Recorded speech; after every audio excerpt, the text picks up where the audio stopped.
Heather Marie Scott with City Lights on Novus TV, and we're here at the Arc with the Eastside Culture Crawl 15th annual event. And I would love to invite you as we head on in to explore the lives of different artists in our city.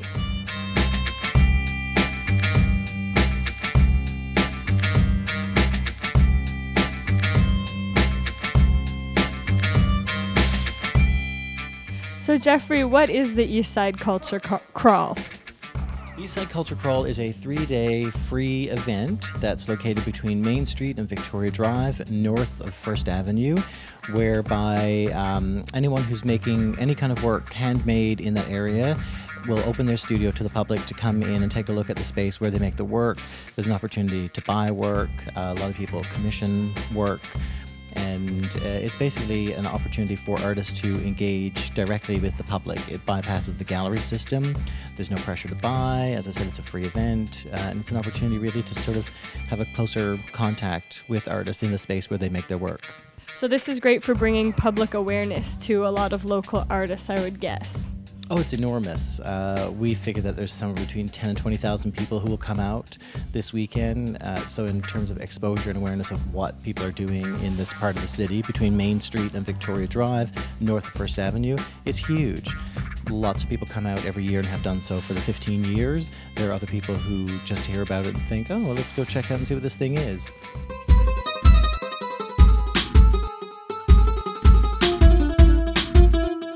What is it you do here, Darcy? I take obscure metal objects and things that I render from back alleys and flea markets, and I weld them together and I make assemblage art. That's incredible. There's so many knickknacks in here. How do you get around? Well, it's high-density living, and I'm the son of a junk dealer in Calgary, so I come by it naturally. It's in the blood. I see. So what is this piece you were telling me about here? Well, this is called Jasper Motors. It's a tribute piece to my granddad, and his name was Cecil Jasper. And this was taken in 1949 in Regina. Wow. There's a crocodile something on top. Well, in the old days, used car lots used to have something spinning, so I decided it would be an old Studebaker and a crocodile.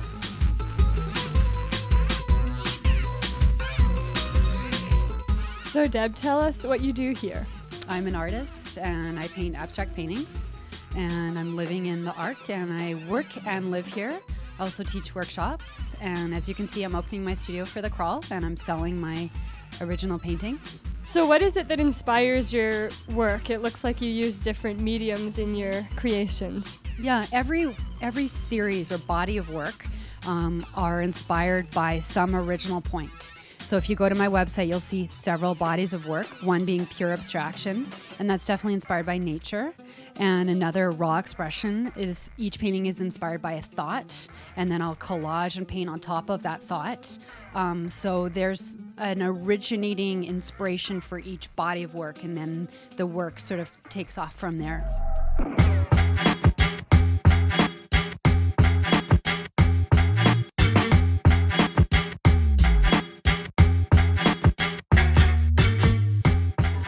Hi, my name's Gideon Hay, and I'm actually sculpting, and I teach sculpture as well. This is an example of a plasticine sculpture. This is very similar to what we tend to do in our classes, make fantasy busts of creatures and that sort of thing. But I also do this for movie and films. But here I'm actually promoting our business, Vancouver Makeup Effects, and also Sculpting Mentor. That's great. So do you have anything in movies, or where would we be able to see some of your work? Yeah, just recently we actually did prosthetics for a Zombie History Channel documentary. We also do stuff locally here with special effects makeup artists. Like he is saying, we actually teach a lot of prosthetics as well in town here. So, yeah. So how long would a class be to learn how to do some of the prosthetics work? Okay, some of the classes are 5 classes, and some are 10 classes depending on the one that you choose.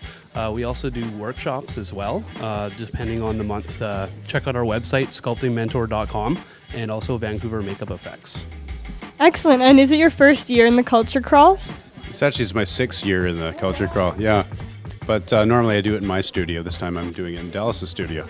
Yeah. So tell me about what inspires you. Usually zoology and creatures and animals and weird stuff. Thank you for joining me through the ARC. It was great to see all the inspirational artists that we have here in Vancouver. Check out eastsideculturecrawl.com for more information on this event.